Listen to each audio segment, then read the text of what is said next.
Oke, assalamualaikum warahmatullahi wabarakatuh. Selamat pagi, siang, sore, malam, kapanpun Anda menonton video ini. Semoga kawan-kawan sub semuanya sehat selalu, dilancarkan rezekinya, dimudahkan dalam menghadapi segala urusan. Amin. Oke. Alhamdulillah ini ya, saya bisa kembali lagi berbagi ilmu. Ini sih gini ya, saya mau berbagi seperti biasa, sharing untuk ya mungkin bisa disebut pemula atau yang belum tahu.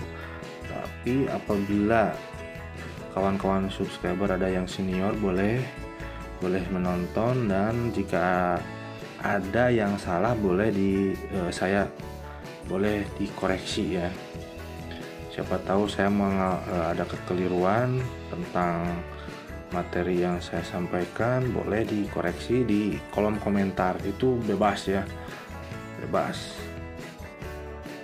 Jadi mohon maaf apabila ada salah-salah kata atau salah penyampaian ya, karena saya juga manusia, jadi tidak luput dari kesalahan. Oke, langsung saja. Jadi singkat ya, secara singkat saya akan menjelaskan tentang apa itu offset. Offset itu secara teknisnya itu saya tidak tahu mendetail ya offset itu apa, tapi secara simpelnya sih gini. Offset itu jarak clearance atau ini kan stang piston ya, ini maaf stang piston nggak ada yang bekas ini, jadi saya peragain gini aja. Nah kan ini kan saat posisi TMA, anggaplah TMA ya, ini garis ini nih ada di ya yang di HP inilah, yang di layar. Nah ini segini, contoh segini, tek. Nah, pas TMB, nah otomatis skrup as itu berputar dan seperti ini, tek.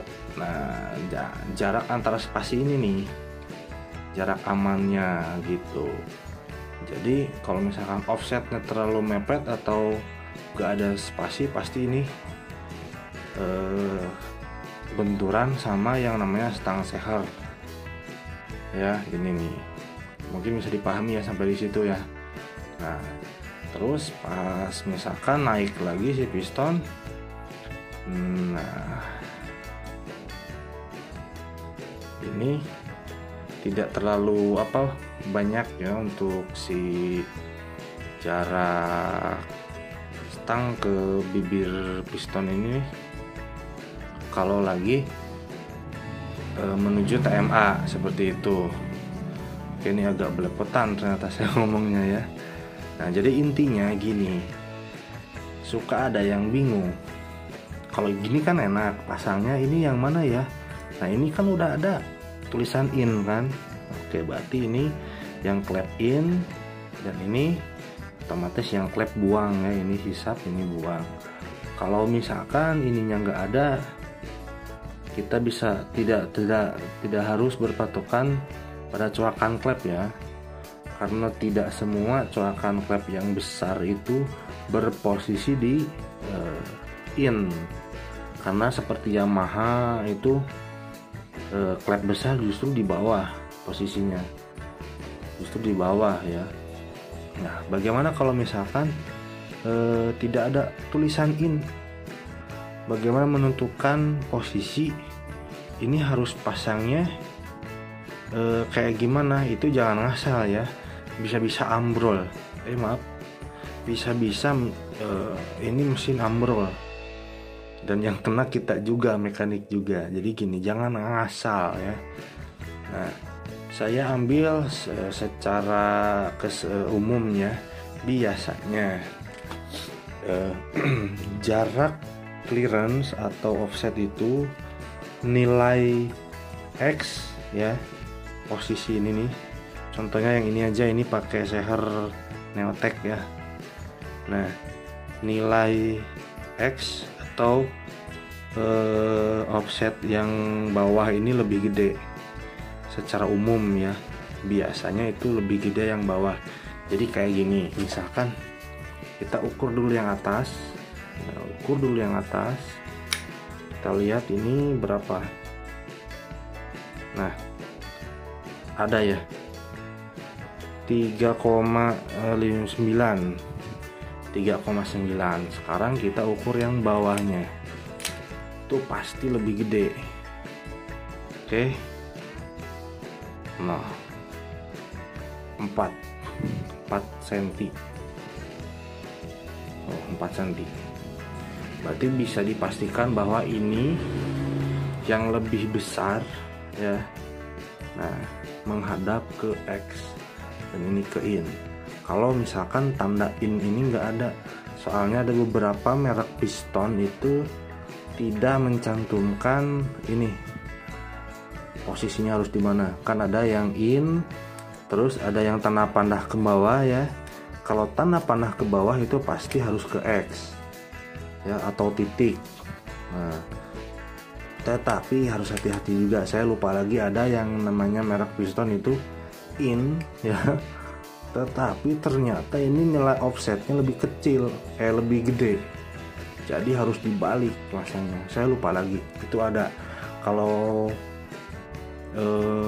mekanik senior ya pasti udah pada tahu itu mereknya apa. Itu paling selin ya. Jadi alangkah baiknya sebelum pemasangan piston itu diukur dulu offsetnya, supaya kita tahu posisi in yang mana, posisi X yang mana gitu. Paham mungkin ya sampai di sini. Maaf ini kalau agak kurang jelas saya dalam penyampaiannya ya. Jadi intinya seperti itu aja. Untuk bahasa teknisnya saya kurang tahu sebenarnya. Oke. Jadi itu cara untuk menentukan offset atau menentukan posisi piston itu atas bawahnya ya. Jadi jangan asal kalau pasang piston. Salah-salah malah kita yang rugi, harus tanggung jawab. Malahan lebih gede lagi nanti biayanya ya. Oke. Mungkin cukup sekian dari saya, semoga bermanfaat. Kalau ada yang mau koreksi boleh ditulis di kolom komentar, atau yang mau menambahkan silahkan ya. Jangan lupa juga buat subscribe dan share bila ilmu saya bermanfaat buat teman-teman subscriber semuanya. Boleh silahkan.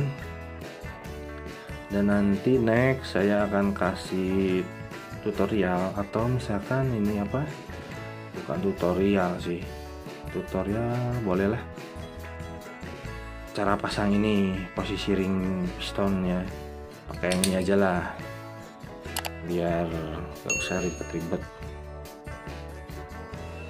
Jadi apapun itu yang ada di motor itu nggak boleh ngasal ya, nggak boleh asal plek asal pasang. Ini juga ring piston ada aturannya ya. Cara pasang ini masuk bisa ya, motor itu bisa nyala, tapi sampai kapan nyalanya kan kita nggak tahu gitu.